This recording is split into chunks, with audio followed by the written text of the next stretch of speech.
Okay, so this is kind of a little bit about a trip that I took last summer and filmed and never got around to posting.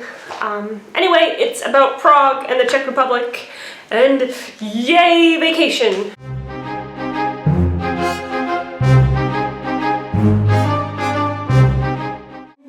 So I actually went on this trip with my stepmom because she had to come to the Czech Republic to do some work and stuff like that, and so she came to Poland and met me, and then her and I together flew to Warsaw, and then from Warsaw flew down to Prague. We actually went to Prague a little bit earlier than her businessy sort of meetings started because neither of us had ever been to the Czech Republic, and we wanted to look around because we'd never been there before. So yeah, it was really great though because my stepmom actually knew people that were there and they were able to show us around the city. So the first day that we got there, we woke up really early considering that we'd gotten in pretty late the night before, which seems to be a repeating trend. And we started doing kind of the tour around the city, and I think we did the entire city in one day, which is kind of impressive if I do say so myself. So the first stop on our tour was the castle, which is in central Prague, and it can actually be reached by tram, which is a really good way to get there because then you don't have to walk up the hill or anything like that. And when you get off the tram, there's actually the, I guess the Ministry of Defense right there, and so that was kind of interesting. Maybe I'm just weird, but I'm the type of person who, when I go to Washington, D.C., I count the number of snipers on top of the buildings. If you've never looked for them before, you will now. There's quite a few, so yeah. Anyway, from the tram stop, we walked over to the castle, and from the side that we approached it, I didn't really think that it was that exciting. It just kind of looks like another building that has guards placed in front of it. But we did get to see the changing of the guard right there, which was really cool, and something that you should definitely see if you have the chance to go. Once you get to the castle, you actually go through a very large gate, and behind the castle, very hidden, is St. Vitus's Cathedral. And St. Vitus's Cathedral is amazing.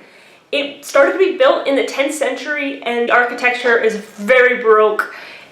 It's really neat to see, but it's really a shame that it's so hidden behind this, well, I mean, I hate to say it, ugly castle sort of thing.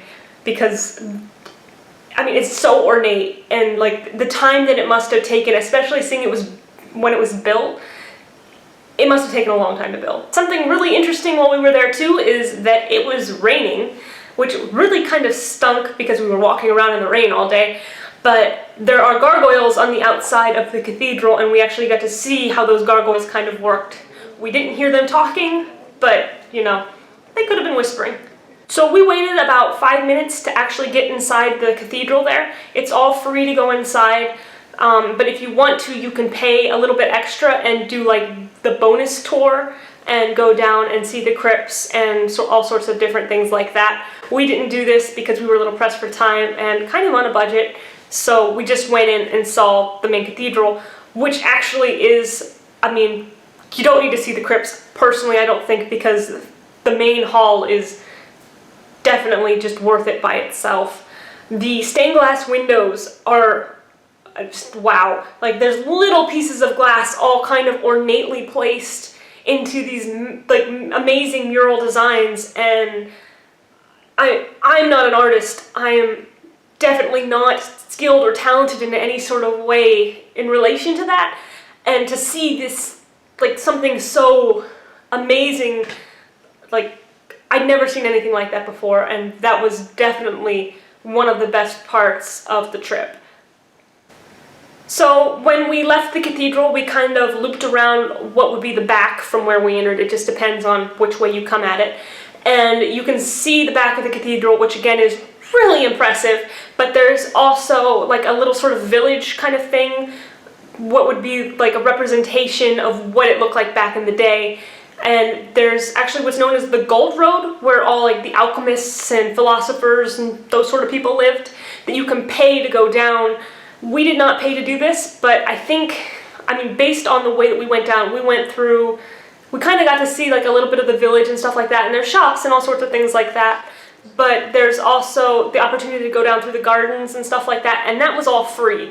So if you're on a budget, I think you can skip the Gold Road. It's not anything special from what I've been told, But if you want to see it, go ahead. I'm sure it's really interesting. Also, as you're walking down through the gardens, if you're interested in wine tasting or vineyards and that sort of stuff, the castle has its own vineyards and wine tasting area where you can go and try those sort of things out. I personally did not do this because I do not like alcohol at all, but I have been told that Czech wine is actually quite good, so give it a shot if you want to. From where we were at the castle, we walked all the way down the hill into the main part of the city to Charles Bridge. Charles Bridge is actually one of the most famous parts about Prague. It's what people go to see, it's what they take pictures of, it's what everyone talks about. Personally, I thought St. Vitus's Cathedral was better, but the bridge was pretty neat too. And it's only foot traffic allowed, so it's just a bunch of tourists basically and people trying to sell you stuff. There's vendors on either side. There's little statues to look at, which are interesting, little places to rub for good luck. You'll notice them because they're the only thing that's clean on the bridge. But some of the vendors and even like the different types of acts were interesting to see, and the view was, of course, really good. We went across the bridge. It was very uneventful, though the thought did cross my mind, what is the weight limit on this bridge? I mean, it's quite old. It was built in around like the 10th or 13th century, and I imagine that they've done repairs since then, obviously, but it's a major tourist attraction. There's thousands of people on it, you know, every day. How many people could you actually put on it without it collapsing? Just a thought. So apparently the two big things that you want to buy if you're in Prague or in the Czech Republic in general is Czech crystal or something with garnet in it. Garnet is their big jewelry thing, so when you cross across the bridge, they've got lots of shops with, you know, garnet jewelry and, of course, the crystal. And we actually had to stop at almost every jewelry shop because my stepmom wanted a pair of garnet earrings. Well, after we found a pair of garnet earrings for my stepmom, we went down into like a square area and saw the astronomical clock. It is basically this really old clock that goes off every hour, and it shows like astronomical things like the month and different positions of the moons, I guess. I'm not really sure. It's really neat. It's pretty. Rumor actually has it that the guy who built it was blinded so that he would not be able to make anything so beautiful ever again. And that's kind of creepy because it is a nice clock, but I mean, I don't know if it's so great that you need to blind someone over it.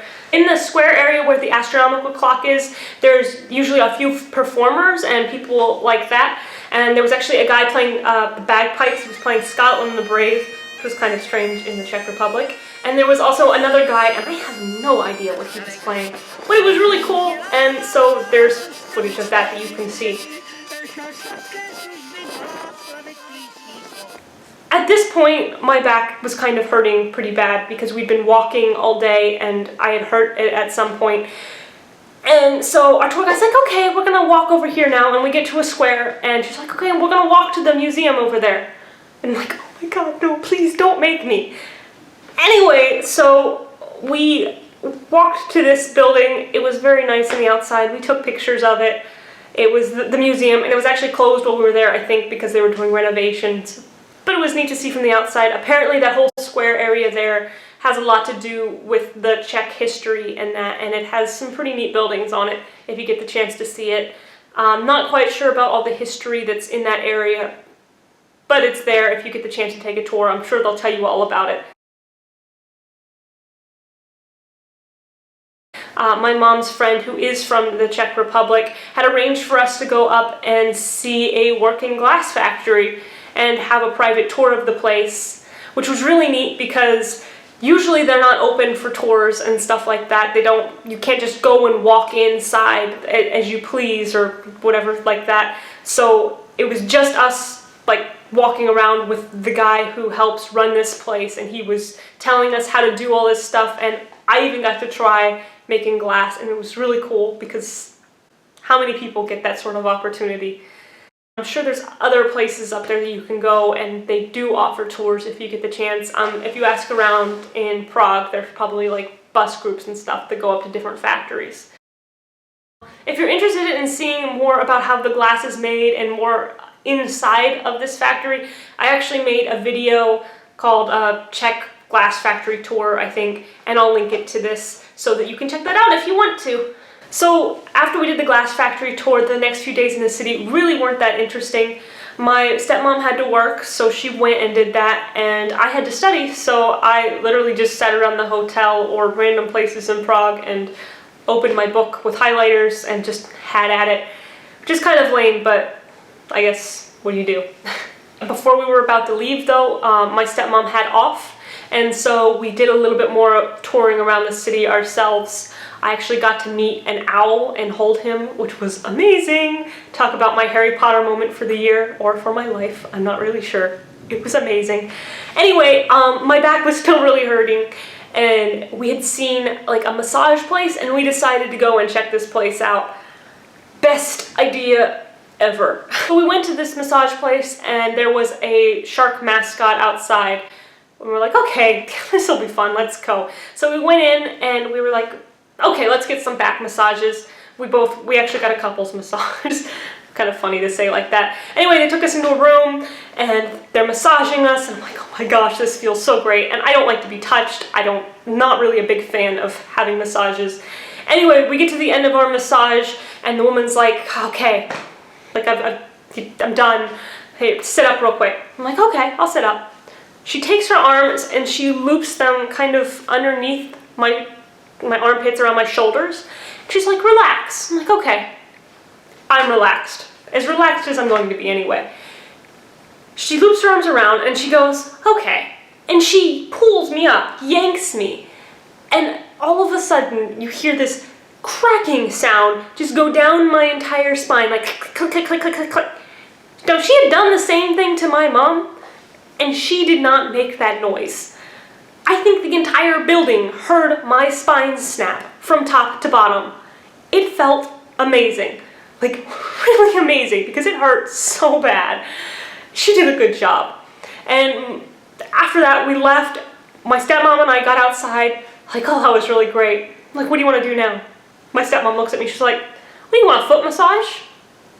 Sure. So we walked outside, and then we turned around and we walked right back in and got foot massages, which actually really tickled. Not really my forte, but it was fun. Once we were done with that, we kind of had a little bit of a bite to eat in the square there. They have, like, it's called Tradelnik, which is like the traditional sort of dessert sort of thing. And so we had, like, I guess what were bratwursts and Tradelnik, and then headed back to the hotel. You take What is it called? Tradelnik. Tradelnik? Tradelnik. Tradelnik. Tradelnik. Oh, good. Tradelnik. Tradelnik. Oh, good. No. After that, we pretty much just went to our hotel, went to sleep, packed up. I had to leave at like 4 in the morning from Prague to get back to Poland. And so I said goodbye to my mom because she was flying back home from there, and I was going back to my Poland home. So, yeah, and that was about it. Yeah. I hope you've enjoyed my little vlog about my trip to Prague. It rhymes. Anyway, if you like this video, make sure that you thumbs up, subscribe. If you have any questions about Prague or about things to see there, or any suggestions or comments, leave them in the comment box below, and I'll see you next time. Thanks for watching. Bye.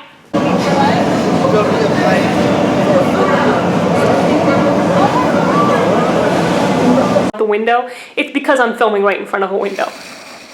And people can see me. Not exactly ideal. Bye.